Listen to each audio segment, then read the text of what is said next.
You won't believe the note the plumber left in the basement. I'm still surprised to this day. But this story didn't start there. You ever have one of those weeks where everything just blurs together? Where the days don't even feel separate anymore? Just one long, unbroken stretch of exhaustion. That was my life. I worked from my garage, fixing whatever people brought in. Dishwashers, air conditioners, old microwaves that should have been thrown out 10 years ago. If it had a wire or a screw, I could fix it, and people knew it, which meant I was always busy. Too busy. The garage was my second home. Who am I kidding? It was my first home. My sanctuary. Tools spread across my workbench, the comforting hum of machinery, the satisfaction of bringing something broken back to life. But lately, I hadn't been fixing things for myself. My own house had started falling apart. Squeaky doors, flickering lights, a leaky faucet I kept promising I'd get to. And my wife, Claire? She was patient. At first. But patience runs out. One evening, I was buried under a broken washing machine some guy had sworn was only making a little noise when Claire came in, leaning against the doorframe of the garage. "The kitchen sink's broken," she said, arms crossed, leaning against the doorframe. I barely glanced up. What happened? I don't know. Water's not draining. I sighed. I had 3 more orders to finish before morning. I'll take a look after work. Her lips pressed together. You're always working. That's how bills get paid, Claire. She huffed, spinning on her heel, and stormed back inside. I figured that was the end of it. I was wrong. The next day, she tried again. Jake, she called from the kitchen, louder this time. The sink is full of water. I groaned, setting down my wrench. Can't you just wait for the water to drain for now? It's worse than before, she shot back. I hesitated, glancing between the half-open washing machine and the door. Claire wasn't the type to exaggerate, but if it had gotten worse, why hadn't she mentioned it before now? Just use the bathroom sink, I said. I'll handle it after this. Fine, she snapped. And that was that. Or so I thought. I didn't see the way her jaw tightened. I didn't notice how long she stared at me before turning away, but something changed in her eyes that night, and I had no idea what was coming. The morning after our little back and forth over the sink, Claire woke up with something different in her eyes. I didn't notice at first. I was too focused on my work, early morning repair orders, a few invoices to send out, and a fridge to disassemble before noon. She didn't say a word about the sink again. I figured she'd let it go. I was wrong. It was mid-afternoon when I came home to find a plumber in my kitchen. Not just any plumber. This guy was younger than me, fit, well-groomed, and dressed in a clean blue uniform that looked brand new. He had an easy smile, the kind that belonged on a salesman, not a man who spent his days under sinks. Claire was standing nearby, wearing a top that was just a little too low-cut for a casual day at home. She kept offering him coffee, snacks, things she never did for me when I was working. She wanted me to notice how she dressed for him and be jealous of her. I wish I had noticed it then. I frowned. Who's this? She beamed, as if she wasn't doing anything out of the ordinary. This is Greg. Since you were too busy, I called a professional. I clenched my jaw. I am a professional. Greg smirked. No offense, buddy, but some jobs need a specialist. Buddy. I bit my tongue, stepping forward to check his work. He had taken apart the pipes under the sink, but the problem? It was nothing more than a clogged drain. Something I could have fixed in 10 minutes. You didn't need to call him, I muttered. Well, you weren't going to do it, she shot back. And I was tired of waiting. Something about the way she said it rubbed me the wrong way. The smugness, the defiance. It was unbearable, and I had to go to continue my work, but I couldn't help but listen to their muffled voices from the garage. She didn't just want the sink fixed. She wanted to be noticed. Greg, of course, noticed. Men like him always do. Claire leaned against the counter, smiling in a way she didn't smile at me anymore. The sink has been broken for days. My husband, she hesitated. Just for effect, he's been too busy to fix it. Greg nodded knowingly. That's so? Well, lucky for you. I'm not as busy. She laughed, light and airy. Lucky me. And just like that, the game was on. She made him coffee. Not the instant stuff she usually handed me, but the good kind. The one she bought from that overpriced cafe she loved downtown. She even brought out a plate of cookies, set them right next to his toolbox while he worked under the sink. Greg took his time. She let him.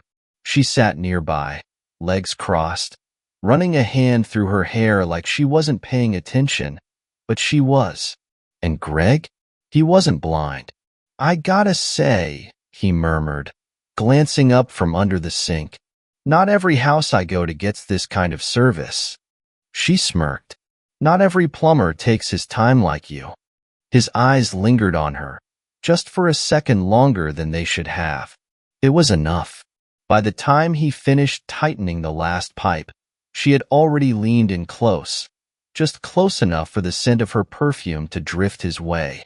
Appreciate the coffee, he said, wiping his hands on a rag. She tilted her head. Maybe next time. I'll make something stronger. Greg raised a brow, then pulled out his phone. A silent offer. She took it, typed in her number, handed it back. Their fingers brushed. Just barely. And that was all it took. Before leaving, Greg glanced around, then gestured toward the basement door. By the way, I noticed that there was a lot of plaque in the pipes. This indicates that your boiler is not in good shape. Claire blinked. The boiler? Yeah, he nodded. This is a problem with all boilers. It needs to be cleaned from time to time. It can lead to a decrease in efficiency or even damage to the equipment. You might want to get it checked. She hesitated for half a second before smiling again. You know, my husband handles all that stuff. Greg shrugged. Maybe, but I could take a look tomorrow, just to be safe. And that's how he sealed the deal. When I got home that evening, Claire barely mentioned the sink. She just told me some plumber had fixed it and that he recommended checking the boiler. I ran a hand over my face, exhausted. The boiler? I checked it a couple months ago. It was fine. Well, he's the expert, she replied, just a little too quickly. I sighed, rubbing my temples. All right, I'll take a look. I didn't think much of it. Just another thing on the list. That night, after Claire had gone upstairs, I went down to the basement. The boiler sat in the corner, same as it always had. I ran my hands over the pipes, checked the pressure gauge, even crouched down to see if there was any rust or plaque. Nothing. It looked fine. But maybe I was just too tired. Maybe I wasn't seeing what a trained plumber would. So, I decided to leave it be. If Greg wanted to check it, fine. I had no reason not to trust him. Upstairs, Claire was sitting on the edge of the bed, scrolling through her phone. She didn't say much. I figured she was tired too. But the truth was, she was waiting. Waiting for a message. For something. For someone. But the message never came. Greg had her number, sure. But he wasn't the one who had to chase. She had already invited him in. Now, all he had to do was wait for her to do it again. And she would. Because for the first time in a long time, she felt wanted. And that was exactly what she wanted me to see. Too bad I hadn't noticed a damn thing. Morning came fast, and like every other day, I was up early. Work waited for no one, and today was a big one. I had to pick up a few new appliances from a supplier across town.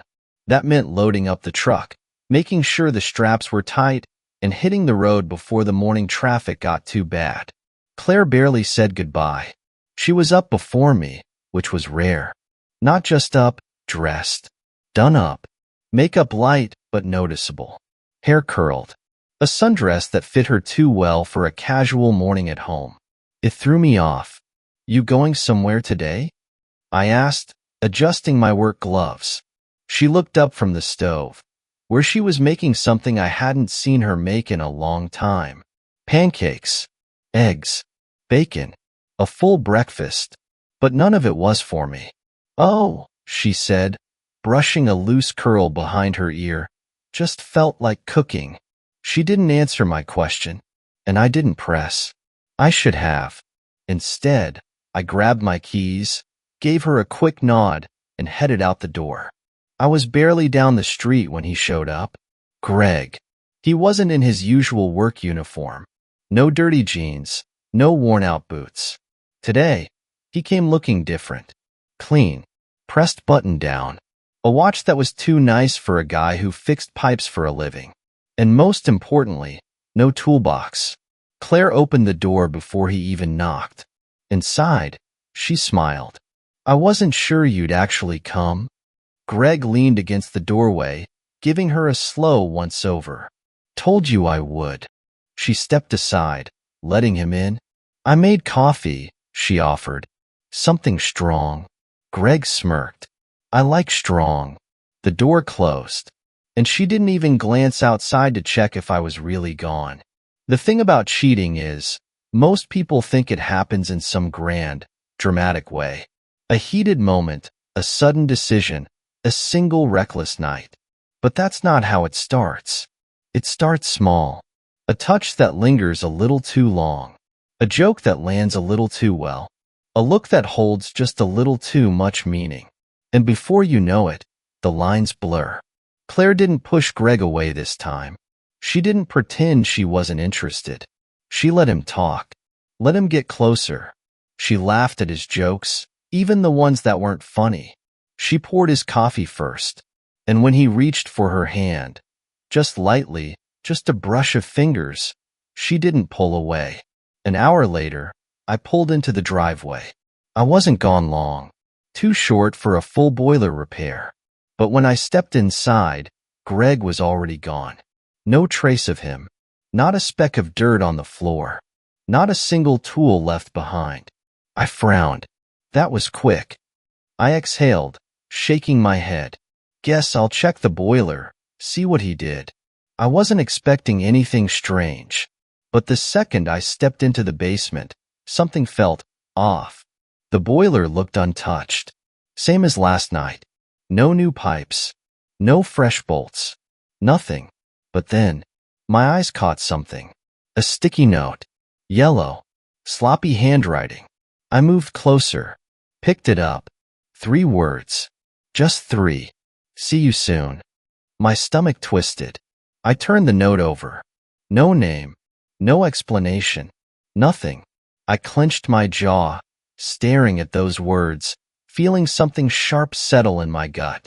Because suddenly, I wasn't so sure Greg came here to fix anything at all. I stared at the note, my fingers tightening around the paper until the edges curled. "See you soon." Something about those words felt deliberate. Like they weren't just left behind by accident. Like Greg wanted me to find them. Like he was taunting me. My jaw clenched. Then, from upstairs, a muffled sound. Crying. Claire. My pulse spiked, and before I even realized it, I was moving, taking the stairs 2 at a time, my boots pounding against the hardwood. She was in the bedroom.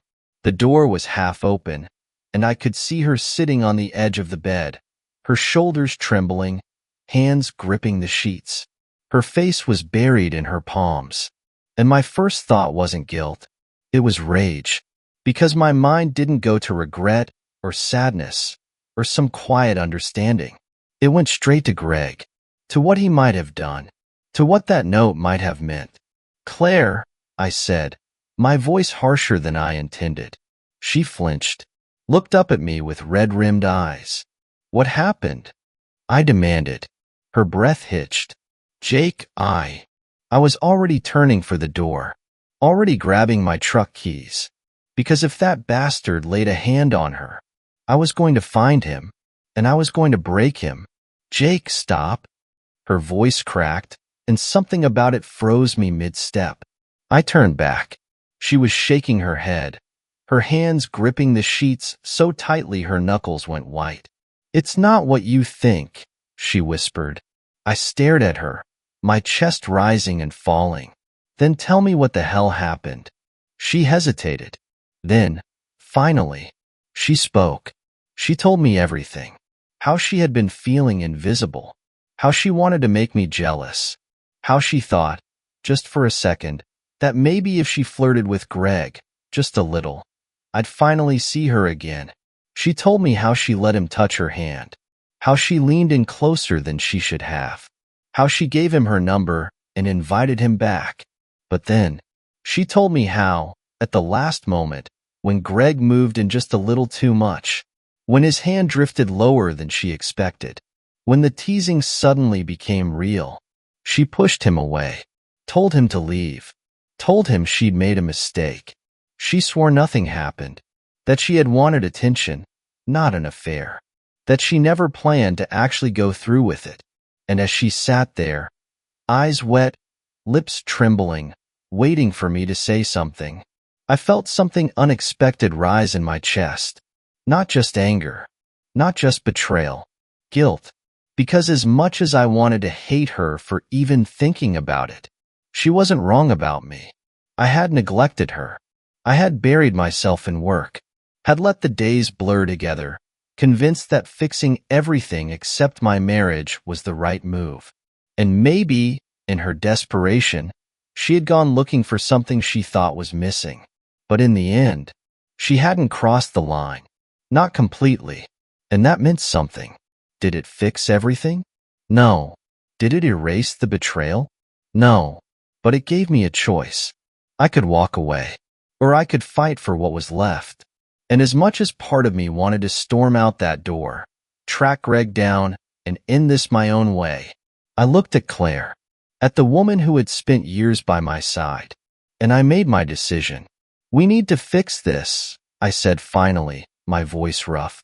Claire wiped at her face. I want to fix this, Jake. I exhaled, ran a hand down my face. After this week, I muttered. After I finish these work orders, we're getting out of here. Just you and me. No clients, no repairs, no distractions. Her lip trembled. You mean that? I nodded, because for the first time in a long time, I realized that fixing something before it completely breaks is just as important as repairing it after. Later that night, I went back to the basement. The note was still in my pocket, but when I unfolded it again, I noticed something I hadn't seen before. There was more writing. Another message, scrawled in that same sloppy handwriting. For new words. Maybe next time. Enjoy the fix. A cold knot formed in my stomach. Greg had written it. But what the hell did it mean? Was he taunting me? Was he playing mind games, trying to make me think something happened when it didn't? Or was he telling the truth? That maybe. If things had gone just a little differently, if I had been gone just a little longer, Claire wouldn't have pushed him away. I stood there, staring at that stupid yellow sticky note, feeling something in my gut twist, because I'd never know for sure. And that was the worst part of all. And that's the end of today's story. If you enjoyed this journey, please give this video a thumbs up, and don't forget to subscribe to the channel for more incredible stories like this one. Got thoughts or experiences you'd like to share? Drop them in the comments. I'd love to hear from you. Thanks for watching, and I'll see you in the next one. Take care.